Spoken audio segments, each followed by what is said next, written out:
வணக்கம் தோழர்களே! இன்னைக்கு நம்ம சேனல்ல பார்த்தீங்கன்னா, நம்ம ரெஸ்டாரண்ட் ஸ்டைல்ல கிடைக்கிற மாரி காலிஃப்ளவர் 65 எப்படி செய்றதுன்னு பார்க்கலாம் வாங்க. இதுக்கு பார்த்தீங்கன்னா, ஒரு பாத்திரத்தில கொஞ்சமா தண்ணி எடுத்து அதில உப்பு சேர்த்துக்கோங்க. இது கூடவே பார்த்தீங்கன்னா, கொஞ்சம் மஞ்சத்தூள் ஒரு 1/4 டீஸ்பூன் அளவுக்கு சேர்த்துக்கோங்க. சேர்த்து இந்த தண்ணி நல்லா கொதிச்சதுக்கப்புறம் பார்த்தீங்கன்னா, நம்ம ஏற்கனவே வந்து ஒரு மீடியம் சைஸ்ல ஒரு காலிஃப்ளவர் இந்த மாரி கட் பண்ணி வச்சுருக்கிறோங்க. அந்த காலிஃப்ளவரைய இந்த சுடு தண்ணீல போட்டு எடுத்தீங்கன்னா போதுங்க. ரொம்ப நேரம் வேக விடாமங்க. அந்த கொதிக்கிற தண்ணீல போட்டா எடுத்தா மட்டும் போதுங்க. ஒரு பாத்திரத்த எடுத்துக்கோங்க.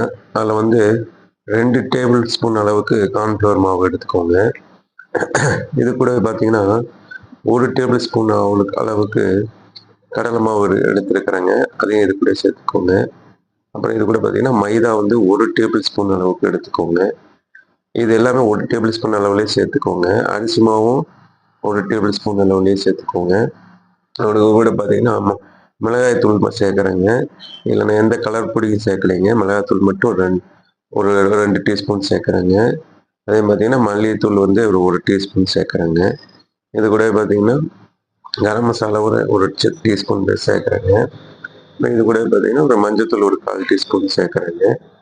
சேர்த்துட்டு இது நம்ம வந்து இது கூட வந்து பார்த்தீங்கன்னா, உப்பு சேர்க்குறேங்க. உப்பு ஒரு 1/2 டீஸ்பூன் சேர்த்துக்கிறோங்க.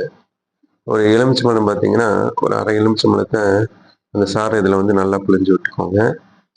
அது கூட வந்து 1/2 எலுமிச்சம்பழம் போதுங்க. ரொம்ப தேவையில்லைங்க. அப்புறம் பார்த்தீங்கன்னா, இது கூட ஆயில் வந்து ஒரு 1 டீஸ்பூன் அளவுக்கு ஒரு ஆயில் சேர்த்துக்கோங்க. 1 டீஸ்பூனோ, ஒரு 1/2 டீஸ்பூன் எந்த அளவு வேணாலும் சேர்த்துக்கோங்க.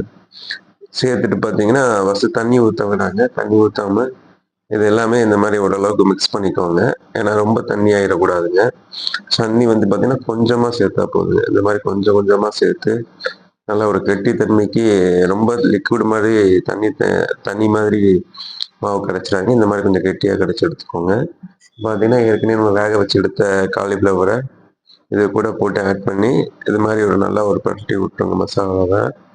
ரொம்ப தண்ணி சேர்க்கணும்னு தேவையில்லைங்க. ஏன்னா அந்த காலிஃப்ளவர்லயே பார்த்தீங்கன்னா, அந்த தண்ணி இருக்குங்க. இப்ப இந்த கலவை கூடயே பார்த்தீங்கன்னா, ஒரு பெப்பர் ஒரு 1/4 டீஸ்பூன் பார்த்துக்கோங்க. இஞ்சி பூண்டு பேஸ்ட் ஒரு 1 டீஸ்பூன் அளவுக்கு போட்டுக்கோங்க. நான் ஃபர்ஸ்ட்டு அத சேர்க்க மறந்துடுச்சுங்க. அதனால இப்ப 2வது ஆட் பண்ணிக்கிறோங்க. ஆட் பண்ணிட்டு அது எல்லாம் ஒரு கலவையா கலந்து ஒரு 10 நிமிஷம் அப்படியே ரெஸ்ட் குடுத்துருங்க. இப்ப எண்ணெய் நல்லா ஹீட் ஆயிருச்சுங்க. ஹீட் ஆன உடனே நம்ம அத வந்து ஒரு 2 போட்டு நமக்கு எவ்வளோ அளவு தேவையோ அந்த அளவுக்கு பெரிய சட்டியா இருந்தா கொஞ்சம் அதிகமா போட்டுக்கோங்க. நீங்க வந்து இந்த மாரி சின்ன சட்டிலேயே கொஞ்சம் பண்ணீங்கன்னா, அந்த எண்ணெய் வந்து ரொம்ப வேஸ்ட் ஆவாதுங்க நமக்கு. அதனால இந்த அளவுக்கு பண்ணிக்கோங்க. நம்ம இதில வந்து எந்த கலரும் எதுவுமே சேர்க்கலைங்க. இந்த மிளகா பொடி அந்த கலர் மட்டும் தாங்க சேர்த்துருக்குறோம். இப்ப பார்த்தீங்கன்னா, ஒரு மீடியமான ஃப்ளேம்ல வச்சுக்கோங்க. வச்சுக்கிட்டு, அத ஒரு சைடு நல்லா வேகுற வரைக்கும் வெயிட் பண்ணுங்க. ஒரு 2 நிமிஷம், 3 நிமிஷம் வெயிட் பண்ணீங்கன்னா கரெக்ட்டா இருக்குங்க.